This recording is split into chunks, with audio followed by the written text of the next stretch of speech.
ॐ अज्ञानातिमिरन्धस्य ज्ञानाञ्जनाशलाखया चक्षुरुन्मिलितं येन तस्मै श्रीगुरवे नमः। श्रीचैतन्यमनोभीष्टं स्थापितं येन भूतले स्वयं रूपा कदा मह्यं ददाति स्वापदान्तिकं।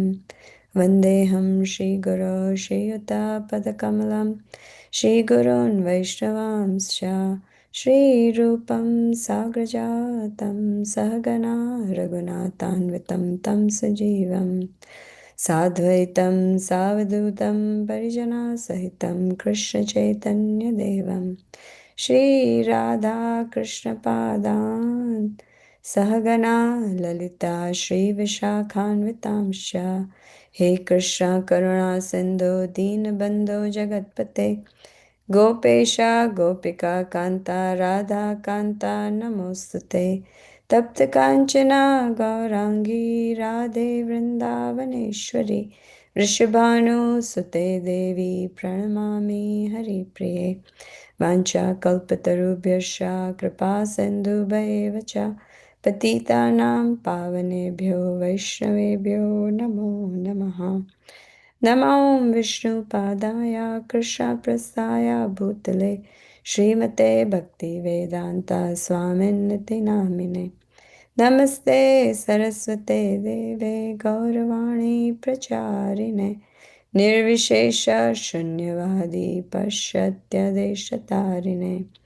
जय श्री कृष्ण चैतन्य प्रभु नित्यानंदा श्री अद्वैता गदाधारा श्रीवासादि गौर भक्तवृंदा।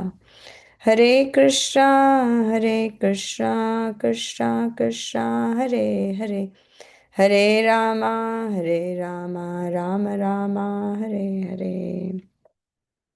Srimad Bhagavatam prayers. Narayanam namaskritya naram chaiva narottamam devim saraswatim vyasam tato jayam mudirayet. Shunvatam swakatha krishna punya shravana kirtana hridayantasto hiya bhadrani vidunoti shuhatsatam. नष्टप्रायेषु भद्रेषु नित्यं भागवत सेवया भगवते उत्तमा श्लोके भक्तिर्भवति नैष्टकी। ॐ नमो भगवते वासुदेवाय। ॐ नमो भगवते वासुदेवाय। ॐ नमो भगवते वासुदेवाय। Okay, so let me share my screen. Okay, so we're reading from Canto 3, Chapter 30, Text 14 and 15 today. Text 14. Tatrapi ajata nirvedo briyamana swayam prate jara yopatta vairupyo marnabhimukho grahe. Synonyms, word by word. Tatra, there. Api, although. Ajata, not arisen. Nirveda, aversion. Briyamanaha, being maintained. Swayam, by himself. Brite, by those who were maintained. Jaraya, by old age. Upatta, obtained. Vairupyaha, deformation. Marana, death. Abhimukhaha, approaching. Grahe, at home. Translation and purport by His Divine Grace A.C. Bhaktivedanta Swami Srila Prabhupada ki jai. The foolish man does not become averse to family life, although he is maintained by those whom he once maintained. Deformed by the influence of old age, he prepares himself to meet ultimate death. Purport. Family attraction is so strong that even if one is neglected by family members in his old age, he cannot give up family affection, and he remains at home just like a dog. In the Vedic way of life, one has to give up family life when he is strong enough. It is advised that before getting too weak and being baffled in material activities, and before becoming diseased, one should give up family life and engage oneself completely in the service of the Lord for the remaining days of his life. Therefore, it is enjoined in the Vedic scriptures that as soon as one passes 50 years of age, he must give up family life and live alone in the forest. After preparing himself fully, he should become a sannyasi to distribute the knowledge of spiritual life to each and every home. Text 15. Aste vamatyupanyastam grahapala ivaharan amya pradipata gner alpaharo alpacheshtitaha. Word by word. Aste, he remains. Avamatya, negligently.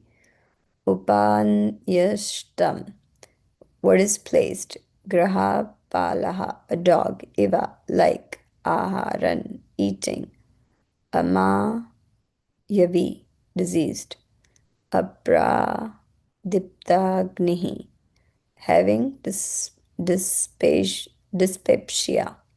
Dyspepsia. Alpa, little. Aharaha, eating. Alpa, little. Chestitaha, his activity. Translation and purport by Srila Prabhupada. Thus he remains at home just like a pet dog and eats whatever is so negligently given to him. Affected with many illness, such as dyspepsia and loss of appetite, he eats only very small morsels of food, and he becomes an invalid who cannot work anymore. Purport. Before meeting death, one is sure to become a diseased invalid, and when he is neglected by his family members, his life becomes less than a dog's because he's put into so many miserable conditions. The Vedic literatures therefore enjoin that before the arrival of such miserable condition, one should leave home and die without the knowledge of his family members. If a man leaves home and dies without his family's knowing, that is considered to be a glorious death. But an attached family man wants his family members to carry him in a great procession even after his death. And although he will not be able to see how the procession goes, he still desires that his body be taken gorgeously in procession. Thus, he is happy without even knowing where he has to go when he leaves his body for the next life. So just for a short time, I'll stop sharing.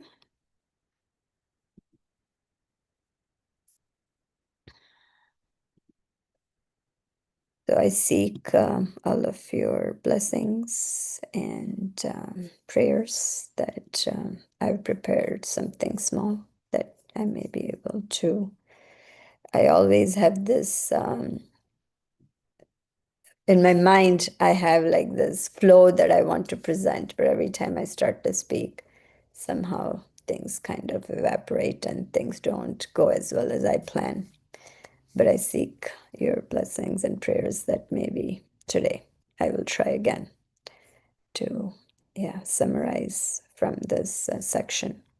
So first of all, I like to, I haven't been joining, so for my own purpose, I'm kind of like zooming out into this section of Srimad Bhagavatam. This section is where Kapila Dev is giving, um, um, he's speaking to his mother, Mother Devahuti, and he is giving this Sankhya philosophy.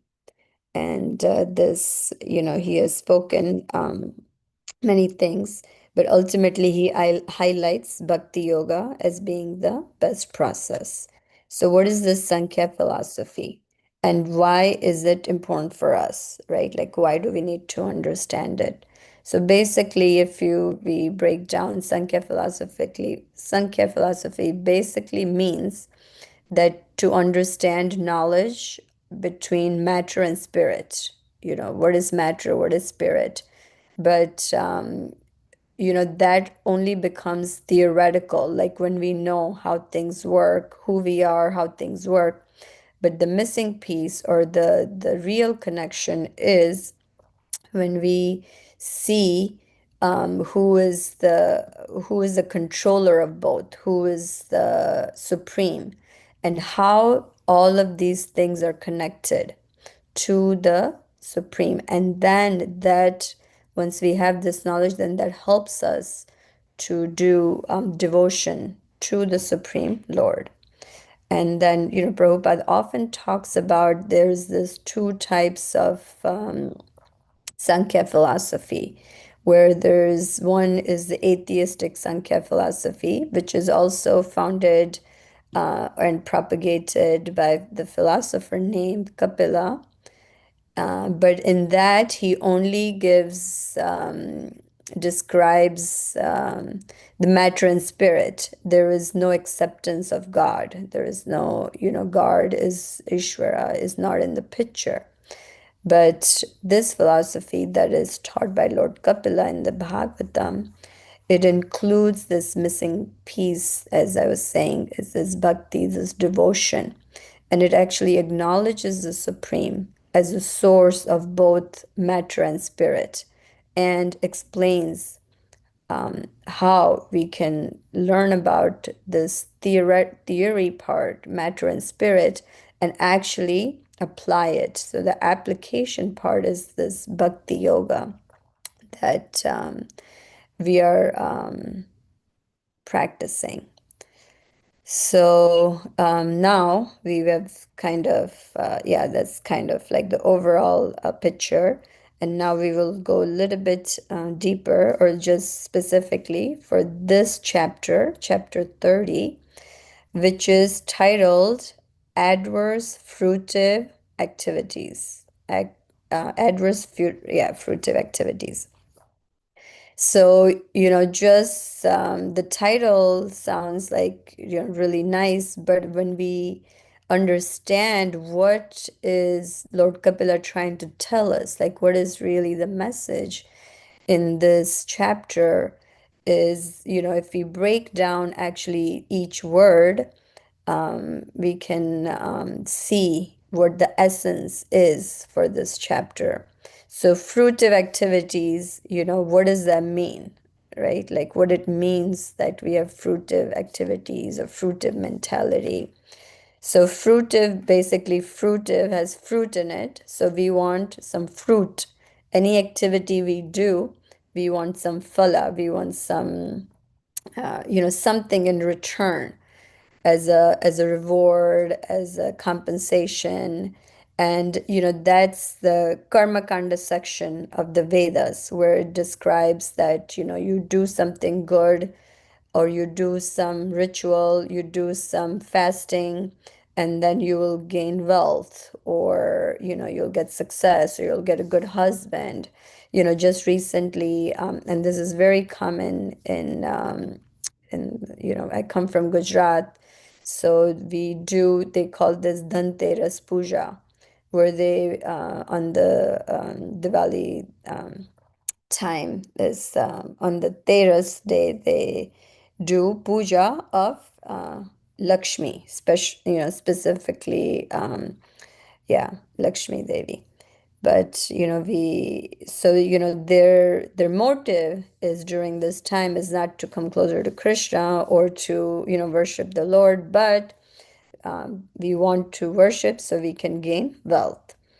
So this approach, this fruitive activities, or this fruitive part, any action we do, we want something in return, is very self-centered. It's a self-centered motive.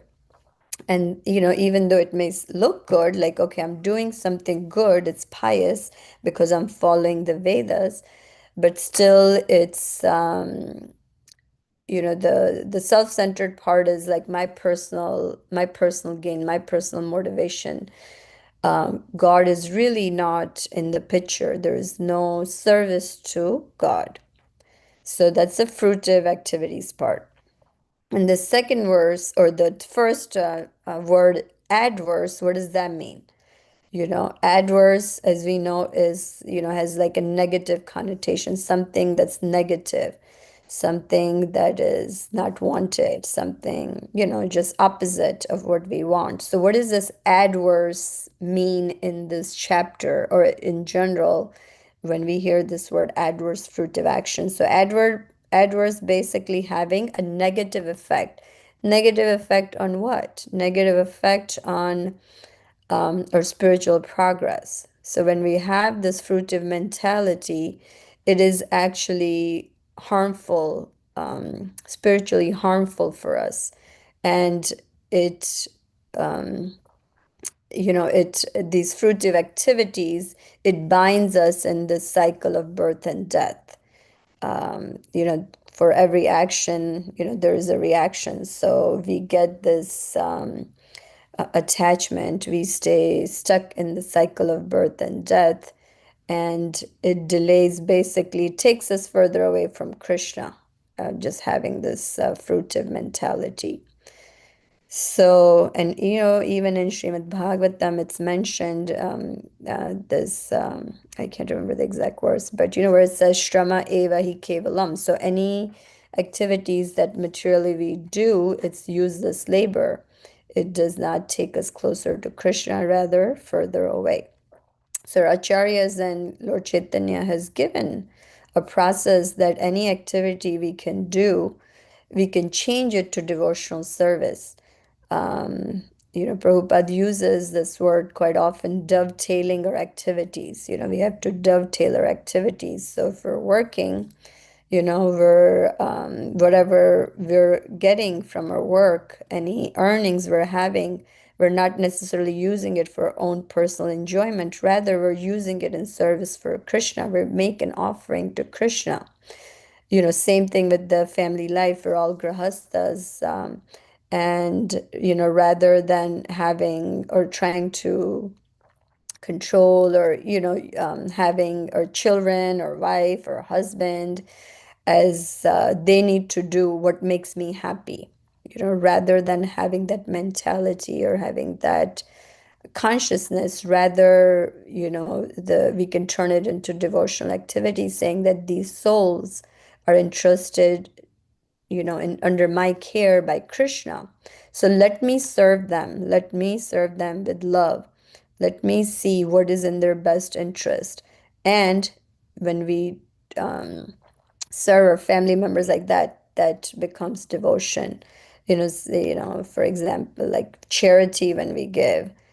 Same thing, we're not giving charity to get recognized or name or fame or praise or anything like that. We're giving the charity or helping others, with the consciousness that, let this, whatever is given to me is given, I've received it by grace of Krishna. So let me give it back to Krishna in his service and for his pleasure.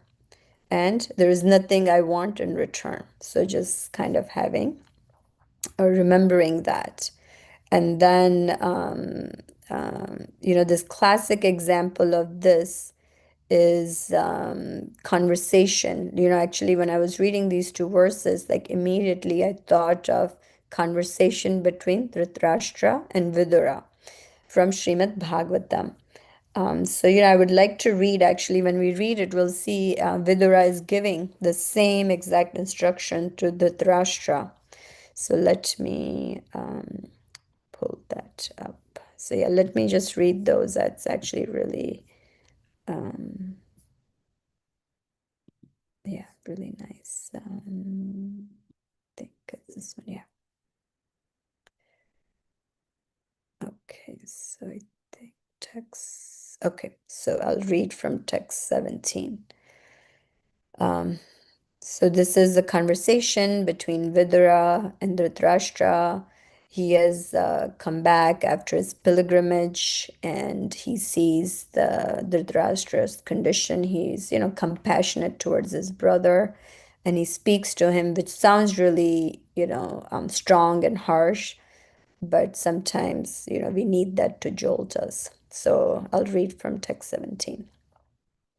Insurmountable eternal time imperceptibly overcomes those who are too much attached to family affairs and are always engrossed in their thought.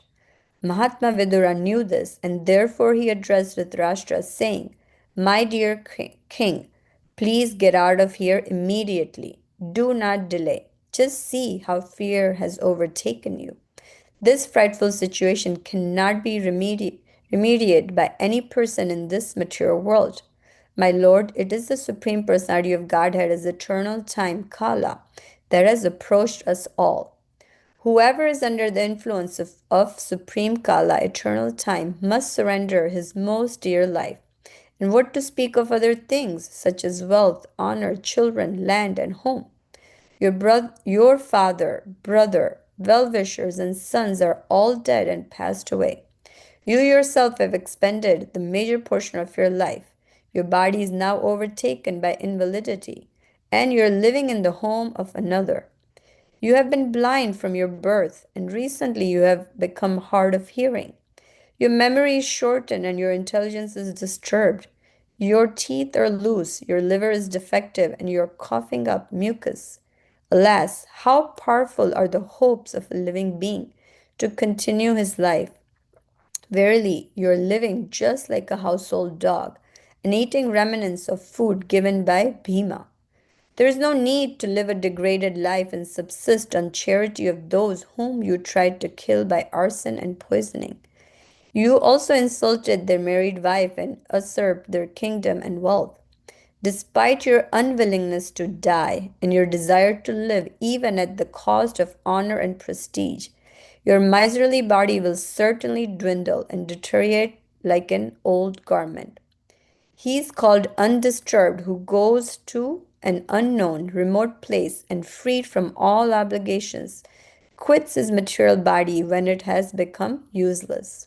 He is certainly a first class man who awakens and understands, either by himself or from others, the falsity and misery of this material world and thus leaves home and depends fully on personality of Godhead residing within his heart. Please, therefore, leave for the north immediately without letting your relatives know, for soon that time will approach which will diminish the good qualities of men.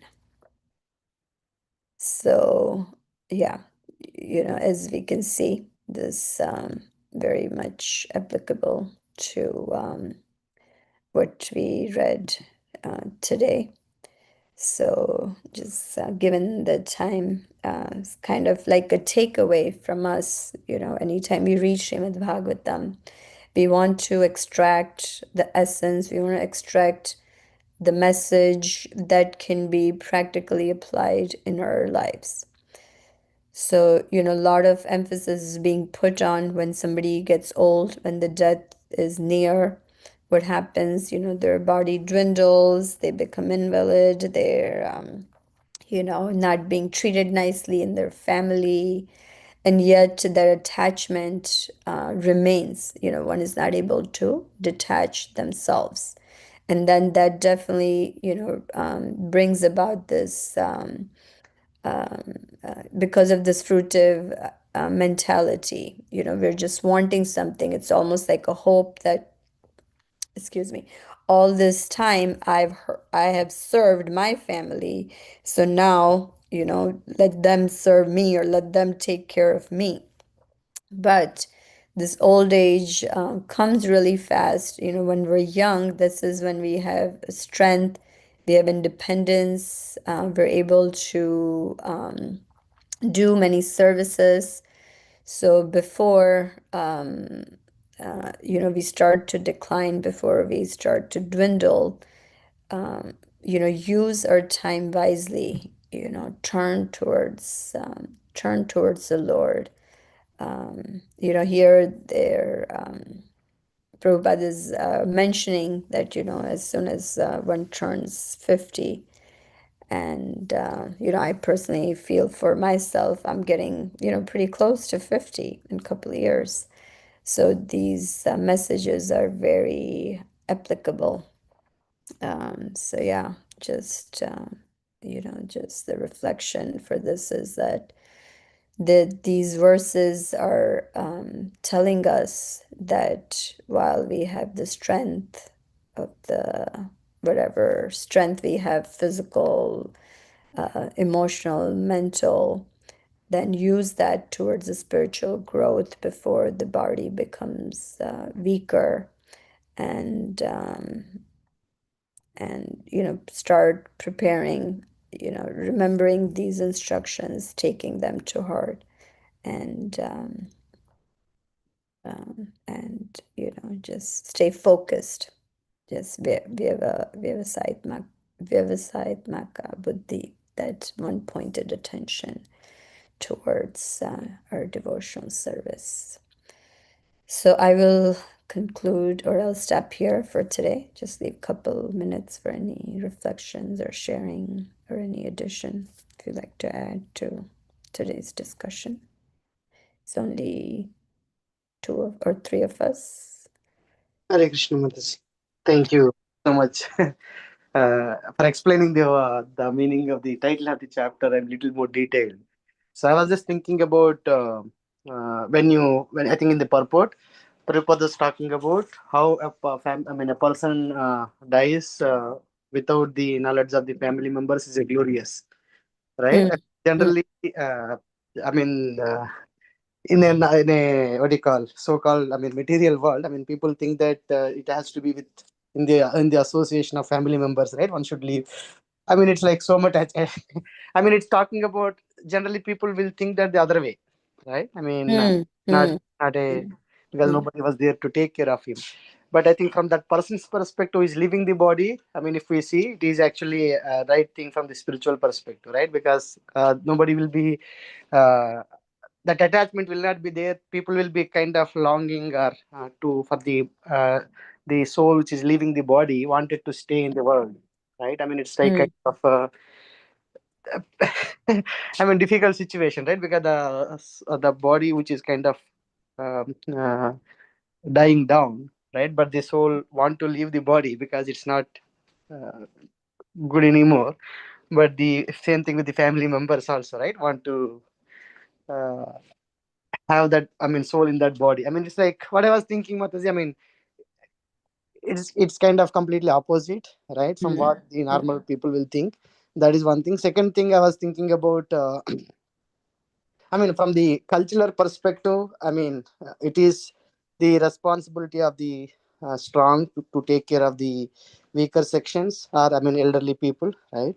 Like a children and elderly.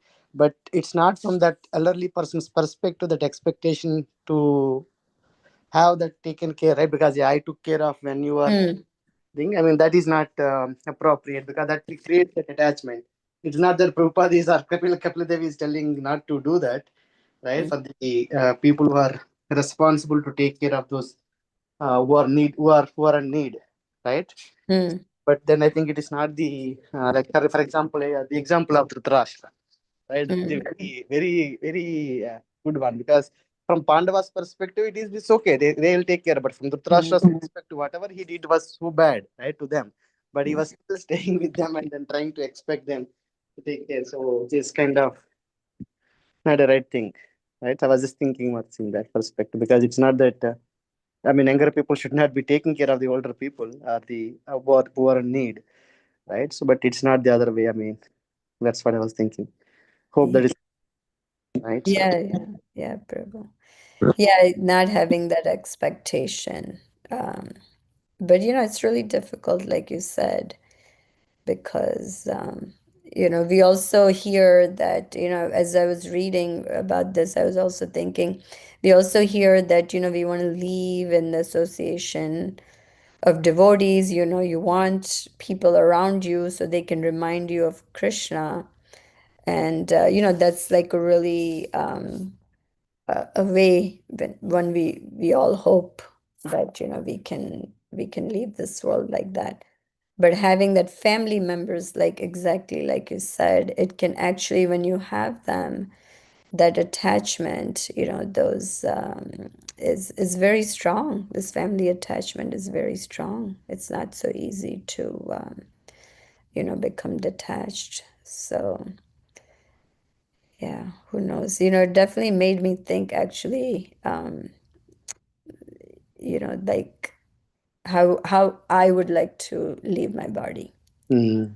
It's just like, that's what Bhagavatam, I think it does. And especially when you give these classes, because it helps you go a little deeper instead of just reading and just say, okay, I read my whatever 5 verses for today, 10 verses for today. Mm. Definitely makes you go deeper. So that's, that thought is like actually been coming to me. Mm. How Yeah. how how should I plan my life, right? Like, because I'm approaching close to 50. Of course, we have our kids and Yeah. responsibility, all that, but at the same time, internally, this is all internal often time for us. Like, how internally can we start becoming slowly, slowly detached? So yeah, something to contemplate. Okay, Prabhu, I think we dropped Yeah, off. I was thinking about, Dhananjay Pandit Prabhu was sharing about how he did when his mother was leaving this planet. Mm, I mean, I don't know if you remember that I think he spoke about one of these Bhagavatam classes in the temple. It was really inspiring. I mean, how the family members were kind of crying, and he said, "No, all of you get room, go out of this room. Nobody crying here." Right? So, I mean, he is. I mean, she was such a nice, great person. I mean, great person. I mean, his mm, mother herself. But I think the way when he was there in the room, and I think it was so. I mean, still I remember parts of it, but I don't remember the whole story. It mm. was so nice. Asked the door to open. I mean, what direction she should leave, right? I mean, all those things. I mean, because he doesn't want people to cry in the room, and the soul is leaving the body. Mm. So, Yeah, mm, I mean, no, I haven't heard that story actually. I don't remember. that's And again, yeah.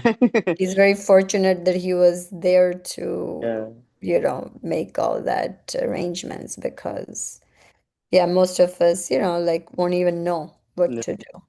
Mm. But yeah, it's a very, I think, like, for like all of us, we're all in our mid 40s, in 40s basically somewhere in our 40 trajectory. So yeah, it's definitely, we have to start planning. But yeah, it requires a lot of introspection and thought process and taking guidance. So yeah, thank you. I mean, somehow by whatever divine arrangement, I changed the day, and then these verses were actually really nice. I only started preparing last night, but it was, really, it's This been whole shifting. technique is very strong. Kapila Muni with his to his mother. I mean, of course, to all of us. So, Yeah, but like I said, sometimes we need the yes, strong words, we need the strong, way of somebody telling us to jolt us, to shake us, to wake us up, yes, because otherwise, we'll just keep on going thinking, this is the best I can do. Like, I'm fine. I'm practicing, but yeah, requires, yeah, it requires a lot of like careful planning. thank you. Okay, Prabhu, shall Uh, we end here for today? Yeah. yes, Okay. thank you. Panchakalpatarubhyascha kripa sindhubhaya cha patitanam pavanebhyo vaishnavebhyo namo namaha. अनंत कोटि वैष्णवृंद की जय श्रीमद् भागवतम महापुराण की जय श्रील प्रभुपाद की जय Yeah. Hare हरे कृष्ण